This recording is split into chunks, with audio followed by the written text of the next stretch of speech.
Amazon জঙ্গলকে বলা হয় পৃথিবীর সবচেয়ে সুন্দর ও ভয়ঙ্কর রহস্যে ঘেরা জঙ্গল। যেমন সুন্দর এর প্রকৃতি, তেমনি ভয়ঙ্কর এই জঙ্গলের অজানা ইতিহাস। এই ভয়ঙ্কর সুন্দর রহস্য খোঁজ করতে গিয়ে হারিয়ে গিয়েছেন হাজার হাজার পর্যটক, যারা কখনো আর ফিরে আসতে পারেননি। আরো জানাচ্ছে এসকে সরকারের রিপোর্ট। অ্যামাজন জঙ্গলের ভিতর লুকিয়ে আছে অনেক অজানা আর ভয়ঙ্কর সব রহস্য। আজ আমি আপনাদের সামনে সেই রহস্যের কিছুটা তুলে ধরব। শুনলে আপনারাও অবাক হয়ে যাবেন। অ্যামাজন হলো পৃথিবীর সবচেয়ে বড় অজানা রেইন ফরেস্ট। এর গাছপালা এতটাই ঘন যে সূর্যের আলো মাটিতে পৌঁছতে অনেকটাই সময় লাগে, আর বৃষ্টি পড়লেও সেই পানি মাটিতে আসতে প্রায় 10 মিনিট সময় চলে যায়। এই বনের এমন জায়গাও আছে যেখানে কখনো সূর্যের আলো কিংবা বৃষ্টির পানি সরাসরি পৌঁছতেই পারে না। একবার ভাবুন তো, এমন প্রাকৃতিক জায়গা কল্পনাও করা যেন অসম্ভব। এই জঙ্গলে এমন কিছু উপজাতির মানুষ বসবাস করে যাদের বিষয়ে আমরা তেমন কিছুই জানি না। তারা আমাদের সম্পর্কেও তেমন কিছুই জানে না। তাদের যোগাযোগ ব্যবস্থাও একেবারে একদম ভিন্ন। এদের মধ্যে এমন কিছু প্রজাতি আছে যারা প্রচণ্ড হিংস্র। তারা বাইরের মানুষ দেখলেই মেরে ফেলে তাদের মাংস খেয়ে ফেলায়। তারা আজও আধুনিক বিশ্বে এক রহস্য মানব। এই জঙ্গলে আছে বয়লিং রিভার নামে একটি নদী। এই নদীর পানি এতটাই গরম যে এর তাপমাত্রা প্রায় 95 ডিগ্রি সেলসিয়াস উত্তপ্ত।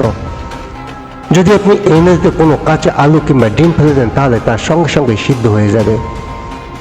এমন প্রাকৃতিক বিস্ময় পৃথিবীর আর কোথাও নেই। বিজ্ঞানীরা এখনো বের করতে পারেনি কেন এই নদীর পানি এত গরম। এই বনে রয়েছে পৃথিবীর সবচেয়ে বিষাক্ত প্রাণীরা। এখানে দেখা মেলে বিষাক্ত সাপ, ব্যাঙ, মশা, মাছি, পোকামাকড়, মাংসকেকো, বিড়াল সহ আরো অনেক ভয়ঙ্কর প্রাণী। এই প্রাণীর কোনো একটি কামড় দিলেই জীবন আপনার শেষ।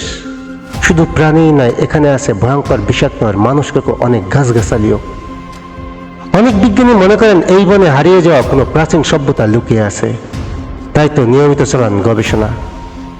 এই গবেষণা করতে গিয়ে জীবন হারিয়েছেন হাজার হাজার বিজ্ঞানী আর পর্যটক। কিছু প্রাচীন মানচিত্র এমন চিহ্ন দেখা গেছে যাতে মনে করা হয় কোনো এক সময় এসব স্থানে বড় কোনো সভ্যতা লুকিয়েছিল। যে সভ্যতা হয়তো এখনো জঙ্গলে কোথাও লুকিয়ে আছে, যা আমাদের এখনো চোখে পড়েনি। পর্তুগিজরা বিশ্বাস করত ঘন এই বনে লুকিয়ে আছে এক গুপ্ত শহর, যা পুরোপুরি সোনার তৈরি। এই শহরটি পরিচিত ছিল এল ডোরাডো নামে। তারা বিশ্বাস করে শহরটি সোনার তৈরি, এখানে মূল্যবান রত্ন রয়েছে। গুপ্ত এই শহরটি নিয়ে অনেকেরই রয়েছে অজানা জব কৌতূহল। কি আছে এই শহরে, এ নিয়ে যেন প্রশ্নের শেষ নেই। পর্তুগিজদের এই বিশ্বাসটি মূলত আসে প্রাচীন গ্রিক গল্প থেকে, যেখানে বলা হয় লুকিয়ে থাকা এই শহরটি পাহারা দেয় এক শ্রেণীর নারী যোদ্ধারা, যাদের আমাজন নামে অভিহিত করা হয়। পর্তুগিজ, স্প্যানিশ, ফ্রেঞ্চ অভিযাত্রীরা একসময় প্রতিযোগিতার নামে এই বনটিকে আবিষ্কার করার জন্য, কিন্তু শত চেষ্টার পরেও কেউ পায়নি এই লুকায়িত শহরের খোঁজ।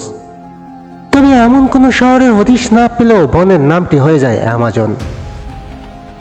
এই জঙ্গল শুধু বড়ই নয়, এটি পৃথিবীর গুরুত্বপূর্ণ ওষুধি গাছের ভান্ডারও বটে। এখানে এমন কিছু গাছপালা আছে যা অনেক জটিল ও কঠিন রোগের চিকিৎসায় কাজে লাগে। কিন্তু সমস্যা হলো এই গাছগুলো খুঁজে পাওয়া অত্যন্ত কঠিন। অ্যামাজনের আরেকটি রহস্য হলো এখানকার অভিযাত্রীদের হারিয়ে যাওয়া। কয়েক হাজার অভিযাত্রী এই জঙ্গলে প্রবেশ করে আর কখনো ফিরে আসেননি। কেউ কেউ হয়তো ভয়ঙ্কর সব প্রাণীর আক্রমণে মারা গেছেন, আবার কেউ কেউ জটিল পথ হারিয়ে নিখোঁজ হয়েছেন। এ কারণেই অ্যামাজনকে রহস্যের রাজ্য বলে ধরা হয়।